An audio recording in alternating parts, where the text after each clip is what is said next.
Hello everyone, welcome back to another video. We've got a PSA submission going out here.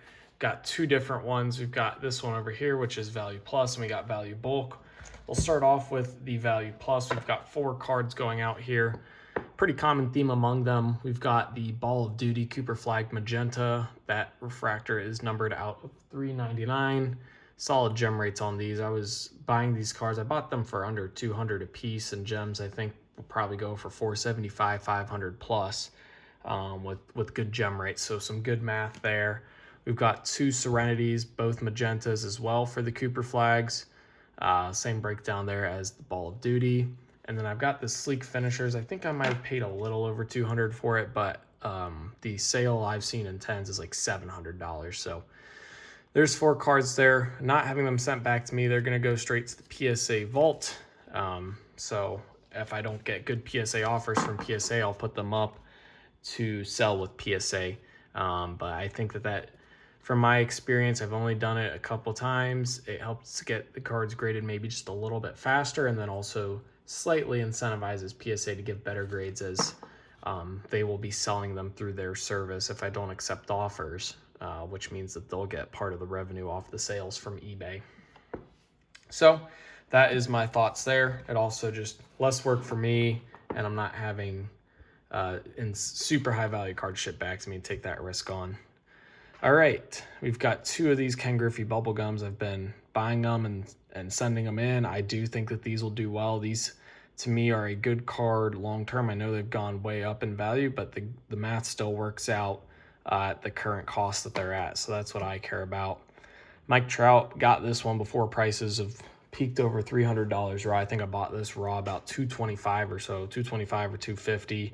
10s are back up at $1,000. I have one at grading right now. I'm sending this one, and I think one of the 2 should get a 10. Would love for both of them, but just one of them getting a 10 would be really nice. We'll sell the 10, keep the 9 if that's the case.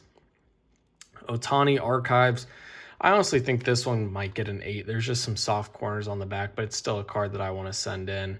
That right there, I'm actually going to set this aside because I'm going to fix that spec right there. That'll definitely knock it, and I can fix that with just a piece of blue masking tape. Maybe I'll show you at the end of the video. I can just nick that off and clean that edge up. So that will get fixed. Good catch. LeBron James Gold from 2025 Topps. This one I think should get a 9. That is going to be a good card long-term value-wise. Will Richard, nice color match there for the Warriors. Topps Chrome Rookie. Yellow refractor out of 275. Then we had a stretch of these Cooper Flags. So, I mean, you've probably seen me in some of my previous videos picking up some of this bulk. This is about an 80% gem rate on the Ball of Duty. You can get these for 10 to 12 bucks raw in most cases, and gems are selling for very close to $100. So math works out great there.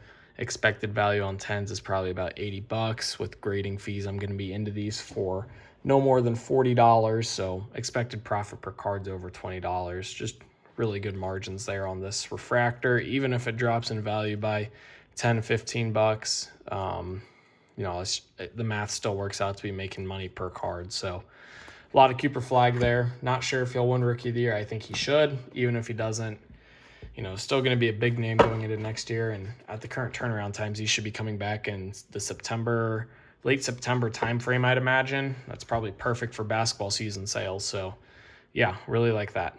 Got a couple of Rockstars Tatum. Love this insert. You've heard me talk about it. High gem rate. And some of these guys like Tatum and Giannis, Dylan Harper's got some good margins, as well as VJ Edgecombe. So it's all about looking at the margin, right? Wemby's, I've done the math on Wemby's. There is margin there, but the margin on like Tatum's is better.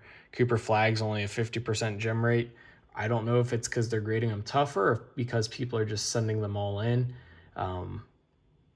You know, that's why I look at the gem rates. Just because a card looks clean doesn't mean PSA typically thinks that card's clean. So you have to look at what PSA is seeing and account that. You know, PSA doesn't care about your feelings. They don't care if you think a card's a 10. What they care about is their standard for a 10 on that card. And if it's got a lower gem rate than other cards in that set, that just means they're grading it harder. And you have to adjust to that. Ace Bailey Rockstars, about a $90 raw card. He's got good margins too. And I'm sending in 5 pretty clean looking Bowman U now, Sarah Strong copies. You know, they're saying that she'll be the #1 overall pick next year.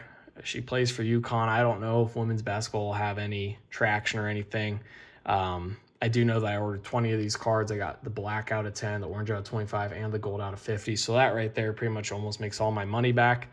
Juju Watkins might be the top pick next year. I don't know, but I still think that these in 10s could go for $50 plus. There's not many of them. You know, if I bought 20 and got 3 pretty low numbered parallels, what does that say about who bought that? So that is it for the cards.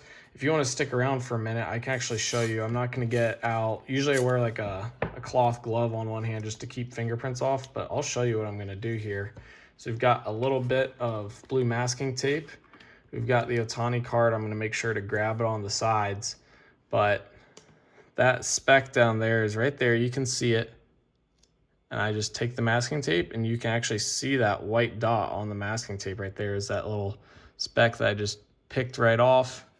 All right, inspect that bottom edge. See how it looks so much better now? So still not expecting to get a 10, but I think that this should get an 8 or a 9. In my opinion, what I just did right there is probably going to bump the grade of this card up a full grade. I do think that having that would be considered edge wear. Oh, bumping the camera. Once a video. That would be considered some form of edge wear, or, you know, I don't know what else you'd call that, because it wasn't wear, because it's just a flake that when they chopped the card, when they cut it, it didn't cut all the way through. So, yeah, you guys got to see a little bit of that. But, yeah, 23 cards here. We've got the 4 cards I went over with the Cooper Flaggs. Hopefully you guys enjoyed the video. If you did, be sure to like and subscribe. Comment what you think about these cards I'm sending in for grading down below in the comment section. Have been having really good success with my PSA submissions. I've got a reveal coming back soon again, and it turned out really well. A lot of PSA offers. And also comment other video ideas you want to see. eBay store, C-store, linked in the description if you're interested in purchasing anything off me. And as always, thank you for watching. 2K for life. Peace.